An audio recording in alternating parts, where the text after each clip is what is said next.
Good evening, everyone, and welcome to the last webinar of day 4 of National Apprenticeship Week. I hope you're all doing well. I'm your host, Andy, once again with CareerMath TV, and it is my pleasure to introduce the NOCN Group. We'll be running through what opportunities they have to offer from apprenticeships and an early careers perspective. Remember, there will be a Q&A at the end of the session, so remember, leave your questions in the chat and Q&A box, and we'll return to them at the end of the session. Remember, it is recorded as well, so if you do miss anything, don't worry, it will be up on our YouTube and website within the end of the week. So without further ado, I'll pass on to the NOCN Group to continue with their session. Good evening, everyone. My name's Sharon. I work for NOCN. I'm an EPA technical lead in construction and engineering, and I'm also a recognised ambassador. I want to welcome you to our webinar tonight. We're going to be talking about apprenticeships. I'm looking at some of the myths around apprenticeships, if you've thought about an apprenticeship or is an apprenticeship for you.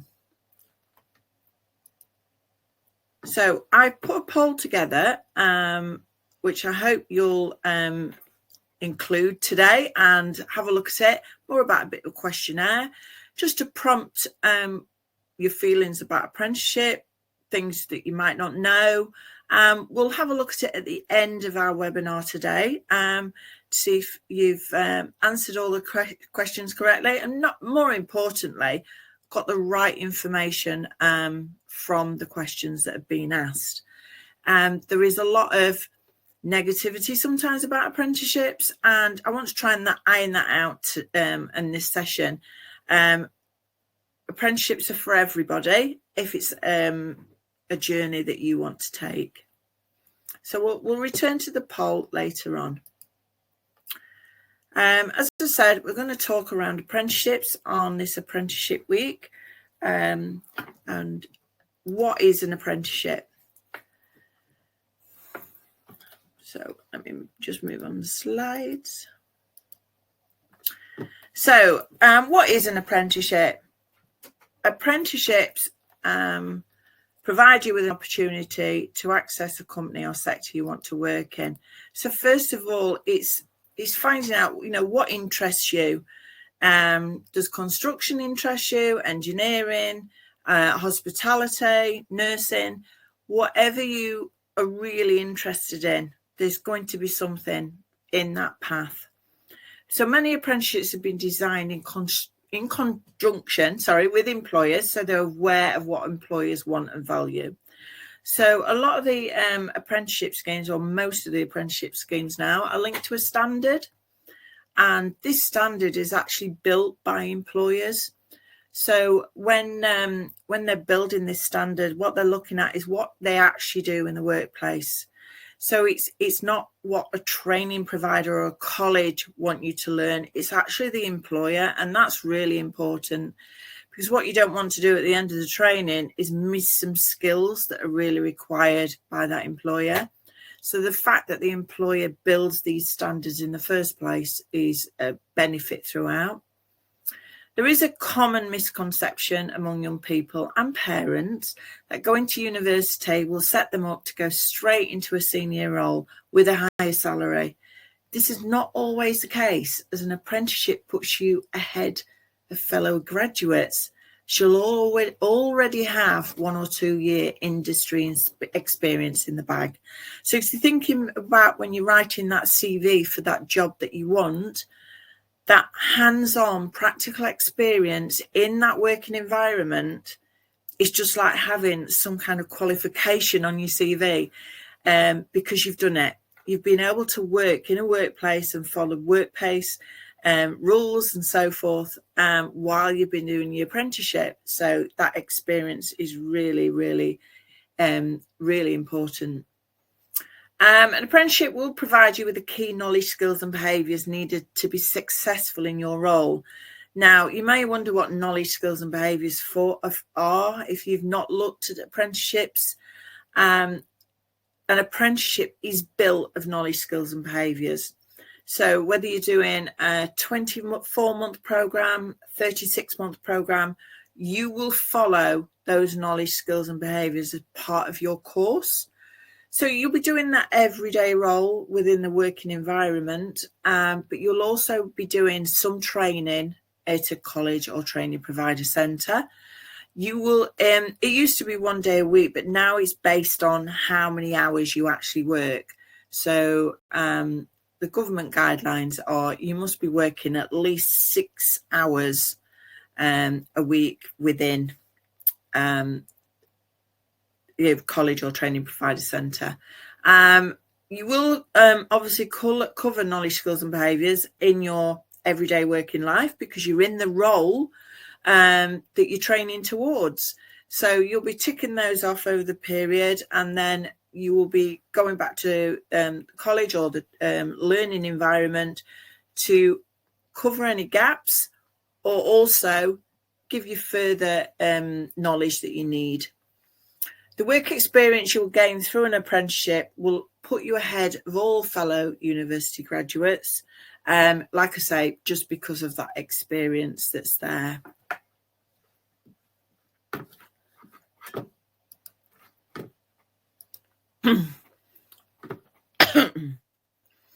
Apprenticeship routes and levels. So apprenticeship starts at level 2 and it goes right up to level 7. So depending on the career path you wish to take, like I say, what is your interest? That's the starting point when you're deciding what to do as a career. It's choosing that career path, but then the world opens up because there's so many aspects to that. So on the screen, you'll see the different routes that are available.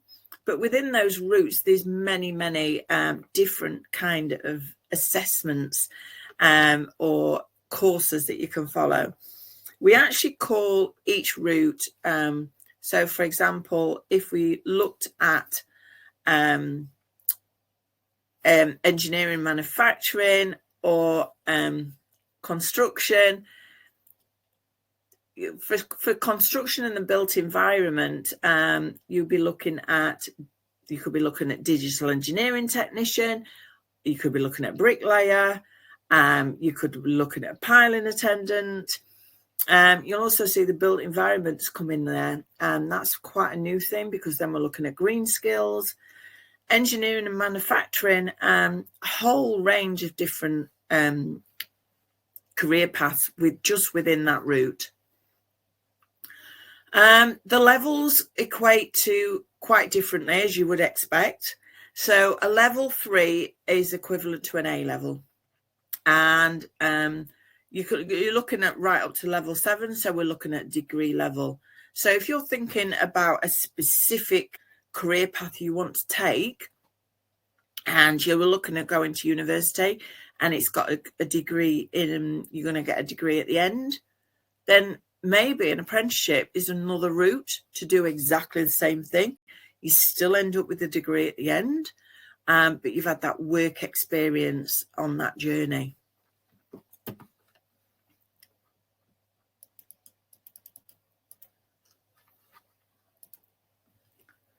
So the benefits of an apprenticeship,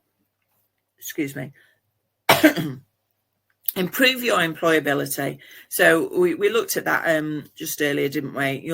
When you're putting your CV into an employer, when you're looking for that full-time role, they will obviously look at your qualifications, but also look at your experience as well. And this does improve your employability because of this, because your experience is written there. Earn while you learn. Simply, every apprentice does get paid. Apprentices work around 30 hours a week to a maximum of 40 hours. And within that time, they are getting paid. They do receive holiday pay. There is other benefits. Obviously, every employer has different benefits. So it's worth looking which employers provide which benefits. And you will, while you're gaining those qualifications, you are earning. Where in comparison, where if you were going to say, for example, university, you have to pay to actually attend, where this is the other way around. An apprenticeship provides you with the opportunity to gain qualifications while you work, even a degree. As I've just said, if you're looking at a level 7, then there's a degree there. Level 3 is a A-level, so you're continually building on your knowledge of the journey you want to move on to. You don't pay to start an apprenticeship. There are no tuition fees, and you will gain job experience. Sometimes there is help with apprenticeships with if you need a specific tool base or something like that. There's lots of information online because obviously each individual one is completely different. So I won't want to give you that information out today and give you the wrong information, but there is a lot there that can help you. Each week you will attend college training centres to ensure your learning journey is progressing, but you will also learn in the workplace, as I've said. Over the years, as you progress through your career, all employers are looking for experience. So by completing an apprenticeship, you will gain that workplace experience right from the beginning, and it will just look great on your CV that you've had that experience. There are so many possibilities within apprenticeships, depending on what career path you're thinking of. Think about what you enjoy. It's always a good starting point if you start on a subject that you want to learn more about.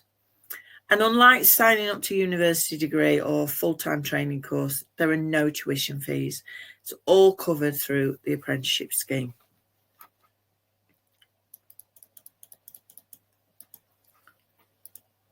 So where can you find an apprenticeship opportunity?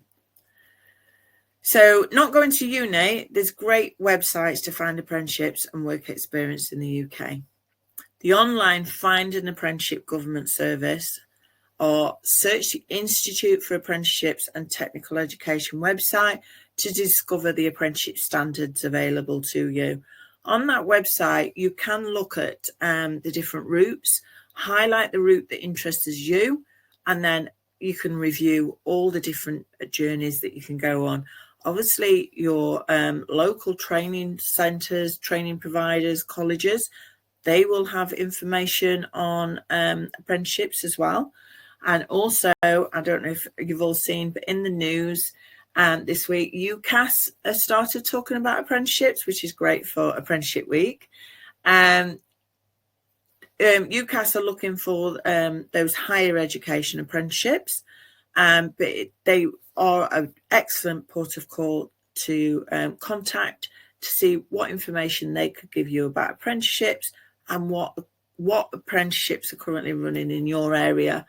You will need UCAS tariff points from 3 A levels above, but GCSEs or equivalent, they could be included as well. So definitely speak to UCAS, see how they can help you. This is only just been launched, so it is a new thing. So it's worth having a chat with them, see how that goes. And it would be great to get some feedback on how it works for you with UCAS. So feedback is always great. So we're going to look at dispelling the myths of apprenticeship. Please, if anybody's got any questions as I'm going through, if you want to put them in the chat. Dom and Cameron, sorry I didn't see your questions earlier, but how important is networking and building relationships during an apprenticeship? Cameron, that's such a good question, and it's really... there are around 65% of employers, and this was from a government website I was looking at, that remained in full-time employment with the employer they did the apprenticeship through. So if you think about an employer, he's done 2 or 3 years training with an apprenticeship, with an apprentice, and this is one role that, I've trained this person to be able to work in my company how I want it to be work, the roles that I wanted. So I'm not going to let them go. 65% of employers, that's really good. But it's good to network, build a relationship. Depending which journey you're taking, you might find you're on an apprenticeship and it's don't quite suit, but you think longer term, maybe I'm going to finish this apprenticeship, but I want to head at a bit of a crossroads. I want to head down that route. And it's building those connections, isn't it, early on? I think, sorry if I'm not allowed to advertise, but LinkedIn's a great website, forum, social media for actually building those networking connections with people who work in the same industry as yourself. And it's I do a lot of meetings. I visit lots of training providers and so on. And it's funny how paths cross. We are a big country, but when you're on that career path, paths cross quite often. So it's good to build those relationships up. And Dom, can you give us some examples of types of careers that are available through an apprenticeship in STEM and construction? I actually build the endpoint assessment. So I was going to talk about this a bit later on, but I'll bring it up now just while we've got the question up. So what happens with the apprenticeship? You've got say for example, you've got 2 years on program. At the end of that 2 years, like you do in full-time education, it comes to the end and you're tested on your knowledge, skills and behaviours. So my role at NOCN is I develop those endpoint assessments for the construction sector. And I've got colleagues who also do it for engineering and finance standards and hospitality. So we're a big team. And within that, I currently have 17 standards that I'm developing, and that's just a drop in the ocean.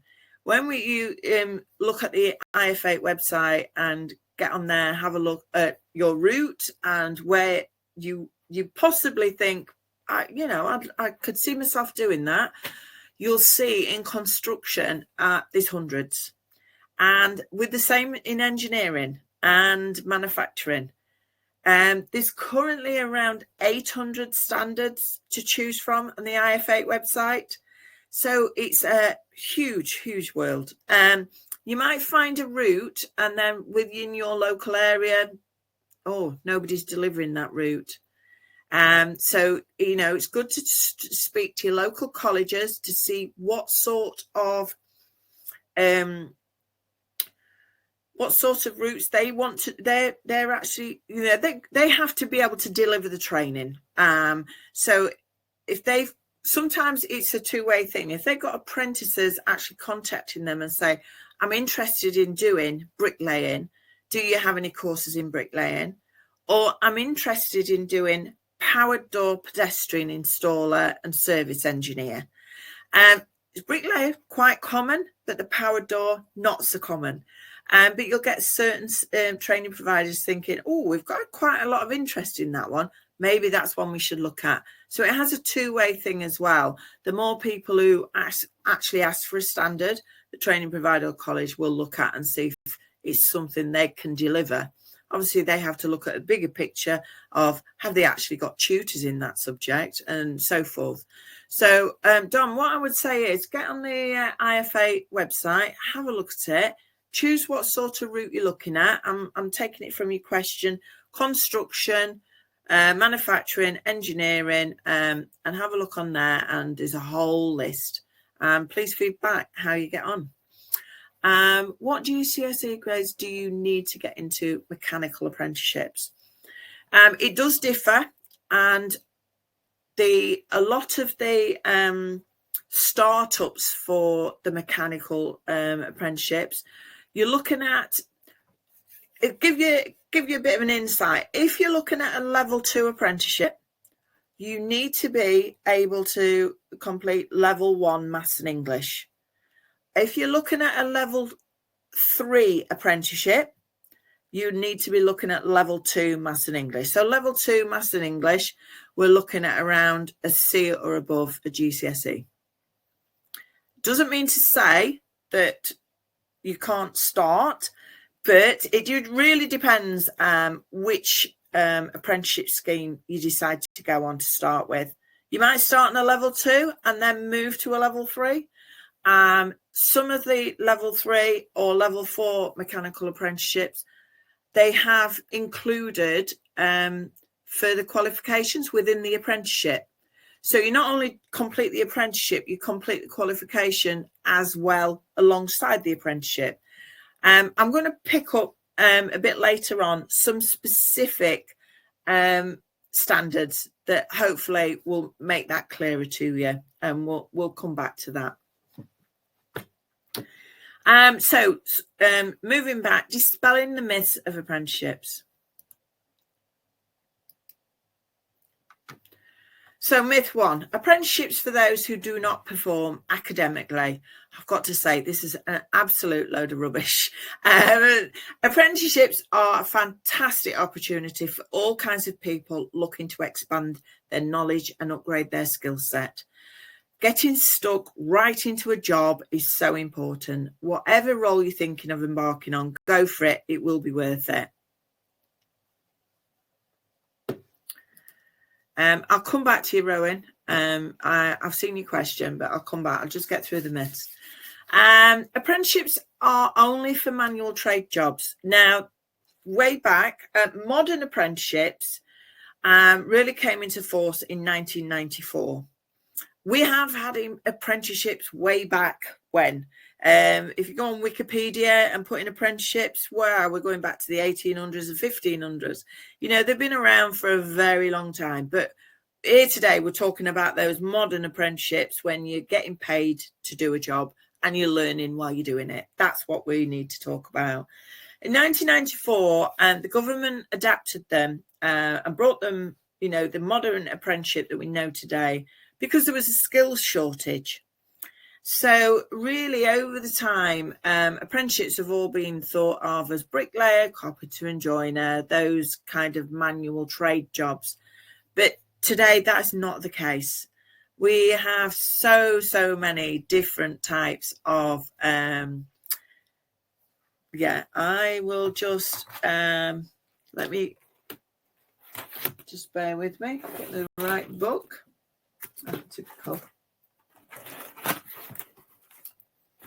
So we have digital engineering technician. These are just some of the examples. Demolition, construction site supervisor, energy surveyor, wall and floor tiler, construction support technician, engineering operative, engineering fitter, metal fabricator, welder, risk and safety management. As I say, I work in construction and engineering, and my colleagues do like hospitality and teaching qualifications. So it's a whole wealth of knowledge that can be sought in apprenticeships. Apprenticeships have no scope for progression. Another one, you know, around 65% of apprentices are hired on a permanent basis by their current employer after their program is finished. A third of whom remain in the same company, receiving a promotion in their first year. Because you've, I always say, learn from the bottom up and learn every aspect of that company, and you know the promotion will come, because the idea is that it's about passing your knowledge. We have a skills shortage because we've been unable to do that. So I think learning, and then I know it seems a long way in front, but it's not. I can assure you, you know, 20 years from now, you'll be teaching the younger generation about passing that knowledge. So it's about climbing that ladder of promotion. And that's what we all want to do, isn't it? So I'm sure you'll receive these slides after. I hope so. We'll get them out to you. But, you know, myth 1 and the fact, it'd definitely be worth it to get that apprenticeship. It's not just for manual trades, whole ream out there. Apprenticeships have no scope for progression. That's, you know, the progression is there for you. Is it better to go into an apprenticeship after secondary school or wait until you finish sixth form college? Rowan, two ways really, depending of what level apprenticeship that you're looking at. And it also depends, a lot of apprenticeships may not take you on until you're 18. Sometimes it's a health and safety aspect. It's all different reasons. So wherever you find your route that you think, I quite like the look of that, it will tell you each standard or each apprenticeship standard, it has a key, and it will tell you how long the apprenticeship's for, at what level it has, what the starting age is. Now, sometimes we can't do the finish or the end point assessment until you're 18. So you could start the apprenticeship and when you leave school at 16, but you may have to wait a couple of months until you get to 18 to actually finish it. So there's a whole lot of things to think about there. But I would say start looking now and see what appeals to you. And then, you can make a plan really. It might be better that you stay at college or sixth form and progress with your maths and English or things like that. But looking at that route will tell you what sort of, if any, qualifications that you need to enter that apprenticeship. Some of them you do, some of them you don't. It really depends on what route you're wanting to take. I hope that has helped. So, progression. For me, unfortunately, in 1994, it was a bit late for me with modern apprenticeship, so it wasn't available to me when I left school, which is such a shame. I would have jumped at the chance to get an apprenticeship. And even at my age, I am currently thinking about going on one. It doesn't matter what age you are, apprenticeships are out there for everybody. There's no age band. So even if you go into full-time education, even if you go into a full-time job, if you're lucky to get one, but then think, I'm not going to progress here unless I do an apprenticeship, and you work with an employer for a year, that doesn't mean you can't go back and do an apprenticeship. It's there for everyone. So I enjoyed art, design, anything property related, really. So when I first left school, I qualified as an interior designer, working internally in properties. And since then, my career path has kind of took lots of T-junctions, from a home stager. That's somebody who stages houses ready for sale. I didn't know if you know, we have those in this country. They're very Americanized. I worked as an estate agent. I was an inventory clerk. It wasn't until later in life I decided to go back to education and become a building surveyor. So, it's a journey. And, if you started on a route and you think, I don't really like this, don't think you have to do it for 40 years. What I would say is actually enjoying the job you do is so important, because enjoying it gives you that passion. It gives you that challenge. You need that challenge. And it makes you want to get up in the morning and go to work. If, you want one of those, I really enjoy my job. And once you've found it, you will stick with it. But if it's not what you're keen on, you will move about. But saying that, there's always a progression. So, so I went back in to get education. When I left school, I'm really glad it's not like it now. But I was told I would never be a building surveyor because I was female, which, we're not going to find now anywhere. And I encourage anybody, if whatever route you want to take, go for it. Don't let anybody put you off. If it's not the right route, you can change your mind later on, but if you want to do it, just don't have any regrets. Go for it. From becoming a building surveyor, that's kind of when, the bigger education, that's kind of when my doors started to open. I did a lot of CPD and I still do CPD now. So CPD is continual professional development. I always say every day is a learning day. Don't think you're going to do 2 years apprenticeship, 3 years apprenticeship. You've learned all you need to learn and that's it. You don't have to do any more. If you carry on learning, that progression will come, and with that progression comes promotion. From a building surveyor, I became an energy sustainability specialist. I went into teaching those subjects. From there, again, a SAP assessor. So SAP assessor works with new builds properties, making sure they're energy efficient when they're first built. And a U-value builder. U-values, every element in a property has to have a U-value. And this is how heat flows through the building. So, all those before I'm doing the job that I'm doing today. And I had to go through that journey to find the job that I love. Don't get me wrong, I love the jobs that I did, but the job I do today is so fulfilling and enjoying, and I'm happy where I am in the company I'm in. So for me, this is my job now until I hang up the steel toe cap boots. As you can see, my paths vary, but the commonplace in all these jobs form around buildings, and that's my interest. I'm a bit of a nerd when I go on holiday. I'm looking at old buildings and things. Some people get it, some people just don't. I love reading the history from how a building is constructed. Maybe discuss how art can lead into many more opportunities, not just becoming an art teacher. You can do EDD, which is engineering, design and draft person, interior design, as I've mentioned, and that applies for many subjects if you decide to study. You might start on one path, but you'll come across crossroads that will actually, you thought you were doing the job that you wanted, but that's become the foundation.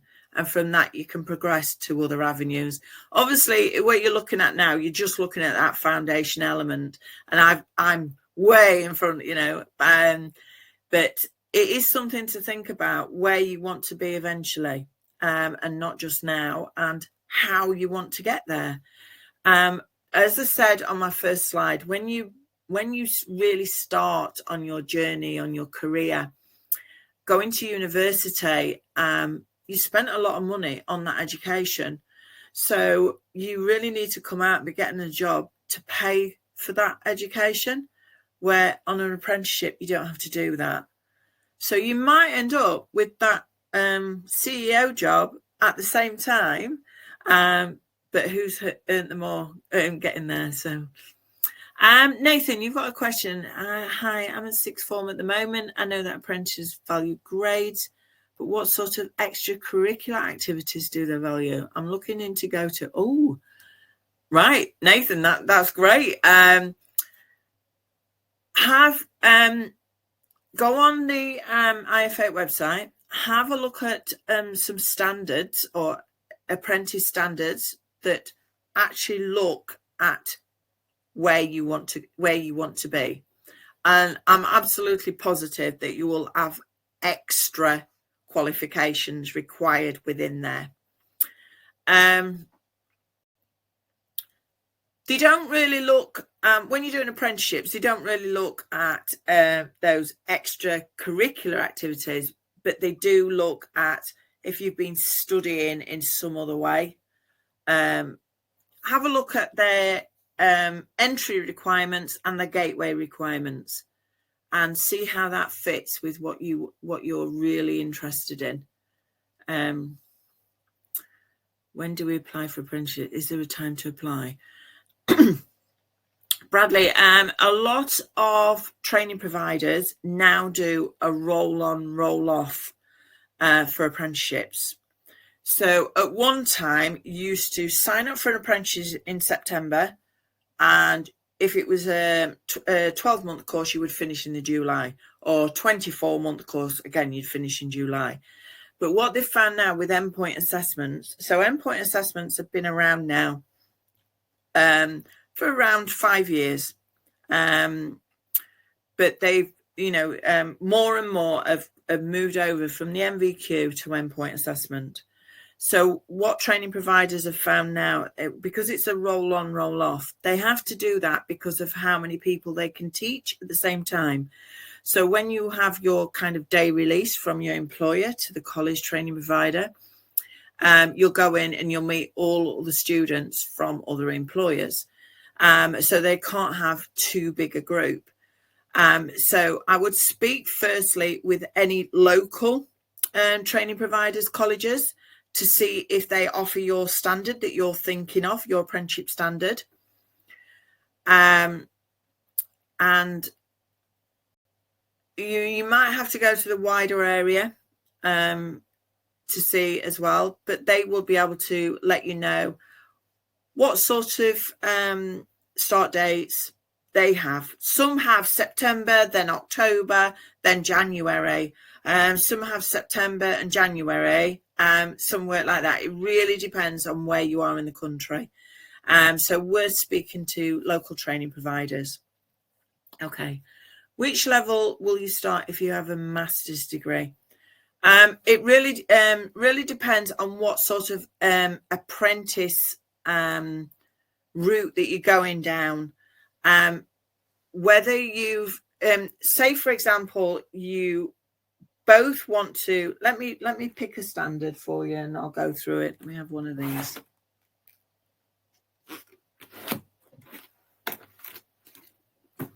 I'm going to pick an engineering standard because we've got I've got it in there.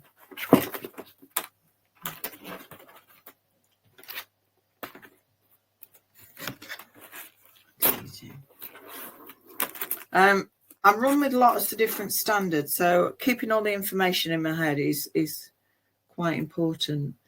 I'm looking at digital engineering technician here, and this is just an example. I don't know if any of you know what a digital engineering technician is, but obviously we're computer based and we're looking at engineering designs of buildings, and whether it's commercial, domestic, whatever, to actually it's a 36-month on program, so 3-year program. To actually get onto that course, you don't need any qualifications. They will do a skills scan. So this will be the training provider. It's no good putting you on a course where you're not going to be interested, you're not going to be to complete. And when you actually see what's in there, you think, no, that's not for me. But at the end of it, and when you get to the endpoint assessment, you will have a level 3 BTEC diploma. You will have a level 3 NVQ in the built environment.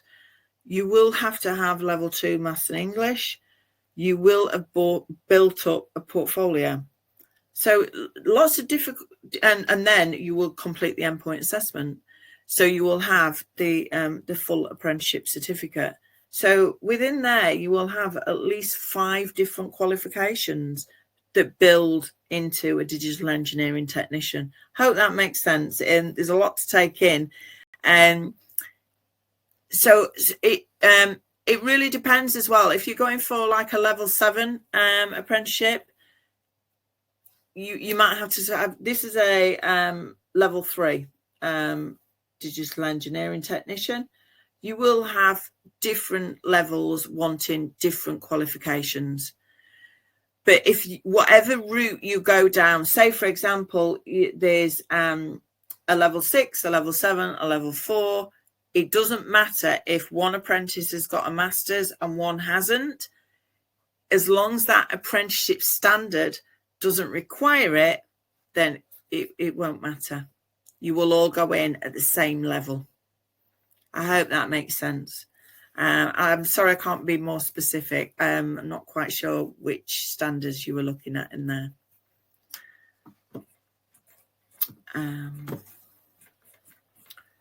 So let me move on. Sorry, my arrow's gone. Is he looking?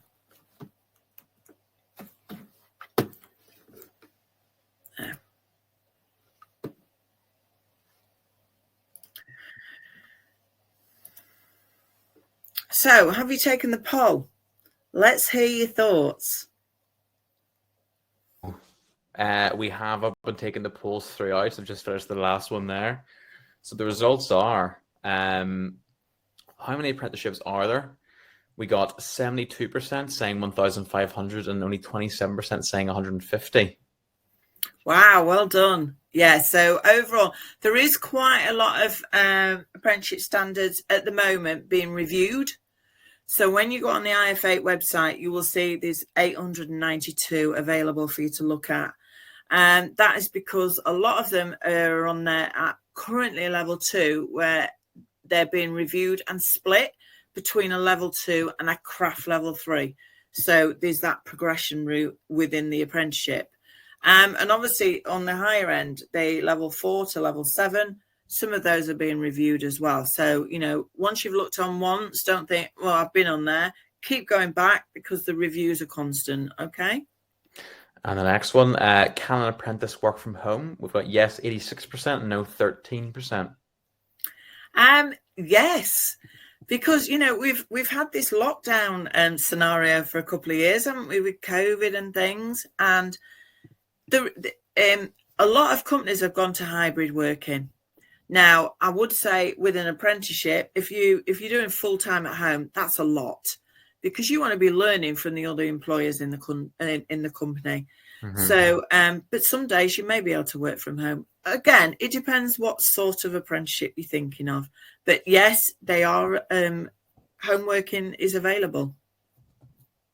Great, because I've written down. Let's see. Next one. How much is an apprentice expected to pay back?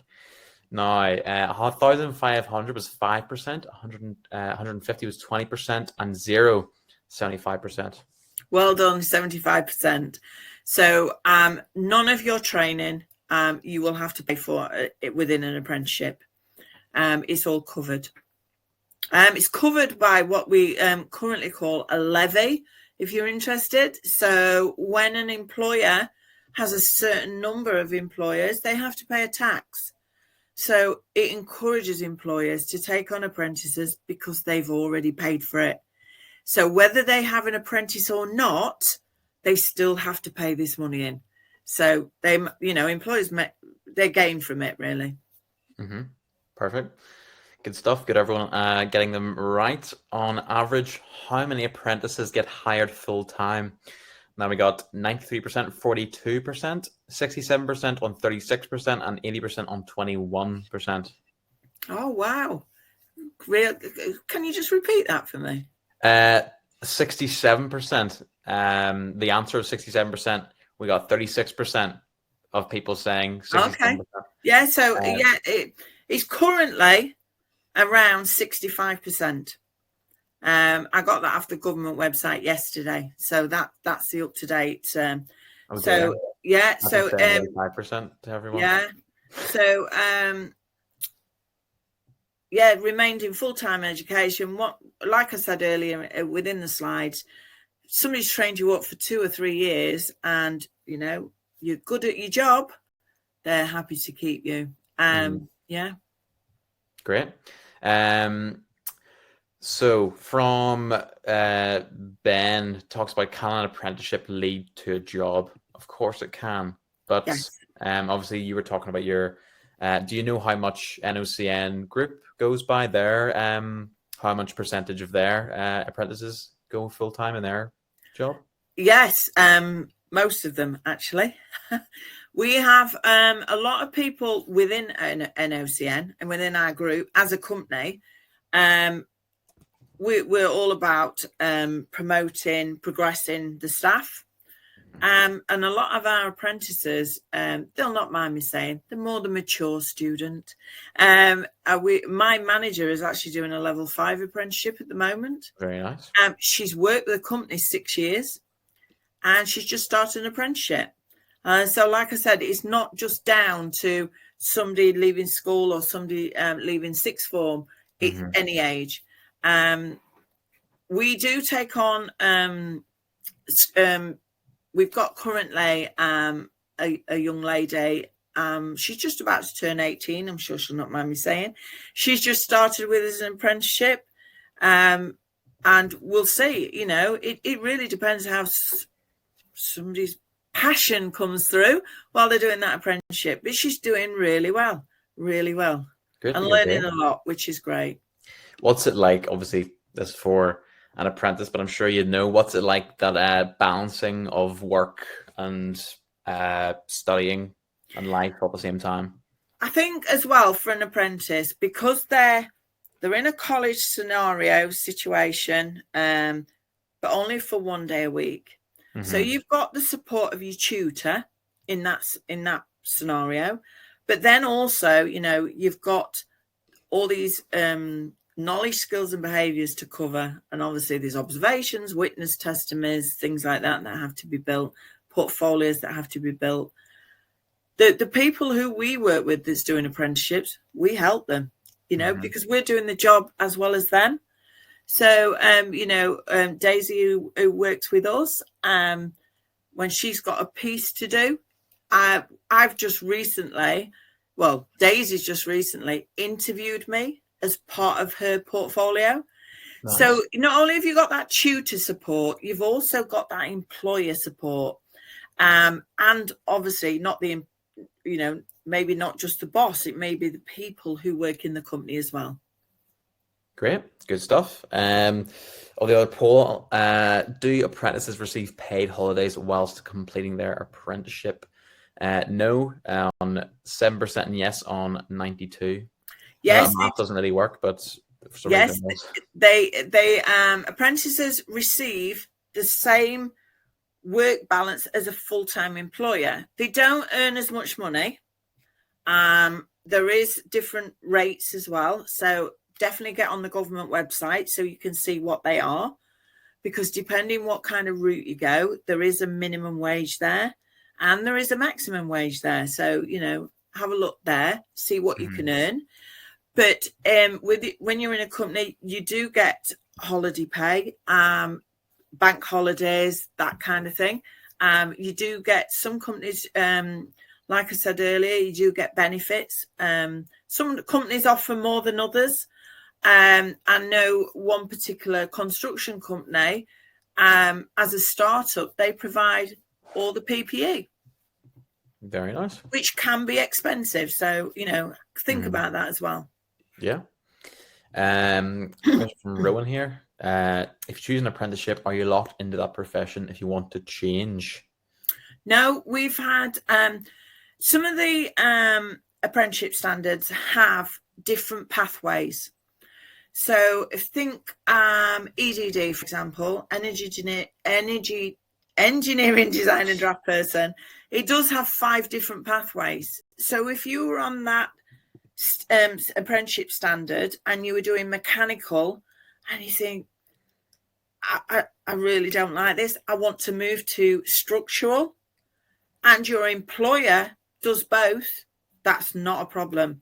But if you're doing bricklayer and you think, I want to do carpentry and joinery instead, that employer may not do that job. Mm-hmm. So it would be going back to your training provider, your college, speaking to them and seeing what you could do, if you could change. We have had it many, many times where you'll start a route and you think, this isn't for me, I don't like this. Don't leave it, because if you don't like what you're doing, you lose heart in it. Just communication is the key. Speak to people, see what you can do. But if you start an apprenticeship, sometimes you can swap to another if it's not too late into it. Mm-hmm. Well, that brings us on to the next question. Cameron says, how important is networking and building relationships during an apprenticeship? I've actually covered that one. Oh, yes, you have. Yes. Yes. On to the next one. If anybody, I know we've got more people on the call that were on at the beginning. Mm-hmm. So I'll have a look. It's really important to network, building relationships. Like I said right at the beginning, sorry if I'm advertising, but LinkedIn is a great place to start attaching yourself to companies that you think, I'm interested in this route. I want to go down mechanical. I want to go down hospitality. There's other places on LinkedIn like UCAS or IF8 They're really good because they're the people who put the apprenticeships in place. And so you can see what's happening. There's always something new happening.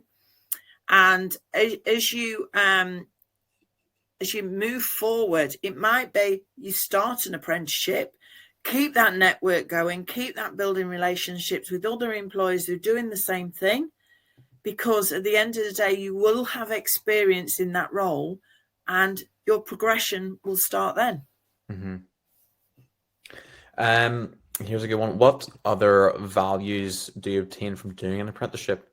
So what other like skills? Obviously, there's public speaking, because there's been a few apprentices that have been on talking to many of you guys today. But what else do you learn? I would say as well, like I said with my progression earlier, it's about doing that continual professional development. And sometimes you've done that CPD without actually realising it. So depending which arena you're working in, if you want to be a bricklayer, have a look at U values, have a look at building regs. Those kind of things can help you progress. And this is where, when you start an apprenticeship, don't just go into college or the training centre once a week, sit there, do as you're told and walk away. Speak to your tutor. Ask them if it can give you further insight. Again, communication. Speak to an employer who you're doing your apprenticeship with and see what does the employer do anything outside that 9 to 5 or that 7:30 till 3 hours, that you can join, that you can be part of, and it just builds your picture. For me, it does help on your CV, but I didn't really do it for my CV. But somebody said to me, get it on there. I do quite a bit of charity work that years ago I would never have dreamed of putting that on my CV. And I spoke to a specialist at one time who writes CVs, and they said, get it on there. And I can't believe what a conversation it has with an employer. As I did a zip line over the River Trent for Marie Curie. What's that got to do with my job role? Nothing at all. I did look how the crane was set up, though, I've got to admit. But it's anything you can do like that for charity, helping out, volunteering, get it on your CV because it does help. You're right. Is there anything that NOCN offer for people who maybe aren't the age for apprenticeships yet, like school days or like working workshops? We don't at the moment at NOCN. Our short courses are really aimed at age 16 plus, and this is mainly because of health and safety aspects, because you're using tools and machinery and these things you can do, a lot of them 16, if not even 18 plus. But well, I've just mentioned there, like the volunteering side of it, you might, work experience. A lot of schools do work experience, but it's nothing to say you can't go in your 6 weeks holidays while you're at school, speak to an employer. Can I come in just to see what your company does? That kind of thing. Doesn't help. Well, I shouldn't say that's the wrong thing to say. There's no harm in asking. They can just say no, can't they? Yeah. And it shows that you're eager. And when you turn up again, when you've left school, they will remember you. They will. Great. Amazing. Also, let's just see here what ones we haven't answered. What about support and resources from NOCN? Say if there was people who had to move or to relocate to be an apprentice at NOCN, would NOCN help with housing? As an apprenticeship scheme, NOCN are the endpoint assessment organisation. So we do not have direct contact with apprentices because we are completing the exam at the end, the endpoint assessment. But we do have a lot of communication with training providers, and we provide a lot of support to training providers. So, within construction, all the training providers they have my contact, and they come to me. So if they've got a question about moving or looking at different standards or advice on what standard, we would have that conversation with them. But initially, that conversation with the apprentice would be that training provider or college.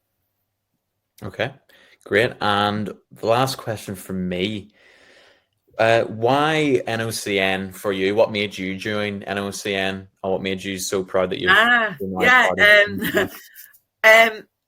I'll be totally honest, it was a fluke. I'd been working, as I said, as a building surveyor and all the other roles for just over, nearly 15 years, self-employed. So I worked for myself, worked my own hours, and I contacted NOCN to become an endpoint assessor. And the recruitment agency actually said, why don't you interview for this job? And I looked at the spec and thought, there's no way I can do that. And I thought, I'm going to go for the interview for experience. I haven't had an interview in a long time. And I got the job. And it was a big, big move for me because I'd gone self-employed to working with a company with over 250 employers. But I've got to say, the support I was given, and I'm pleased to say I've just got promoted this week. So, after I've been with NOCN 3.5 years, and I've just this week had a promotion. So Amazing. It does work. And, it was the best move I ever did. NOCN is such a supportive company to work for. And that's so important. And it's a pleasure to go to work. We've been through a rocky stage, with COVID and hybrid working and things like that. But the support's always been there. And I hope you guys on the call today find a company just like NOCN because they are really good to work for. Great. I've got a last question from Michael. Will businesses help you if you live far away from the apprenticeship that you want to do? Well, I just said that, Michael. So, no. Suzanne, is there just one EPA for the apprentice assessment, or are there more? So, whichever apprenticeship standard you are going to take, there is with it an assessment plan. That assessment plan has been written by employers. So that's what we build. We make that endpoint assessment from that assessment plan. So you can have a look at that when you start the apprenticeship. You know what's going to come. Obviously, there's different little tasks, but there's usually, and I would say this is usually not all apprenticeships, but it's usually a multi-choice knowledge test, then a skills test, and then maybe an interview or a PD. There could be, with customer service, it's a longer interview rather than a skills test. They're all different, but you get that assessment plan, have a look, and it will break down how many elements are in the endpoint assessment. And that's what you need to look at. How many elements there are and what are the elements. Amazing. Thank you very much. Well, that is all we have time for this evening. That is a wrap on day 4 of National Apprenticeship Week. Thank you very much to the NOCN Group for answering your questions, answering my questions as well, and take us through their offerings and their apprenticeships. Have you got any final words of advice for our viewers? Yes, go for it. Just go for it and enjoy it. Really enjoy it. Perfect. Thank you very much. Have a great evening, everyone. Cheerio. Thank you.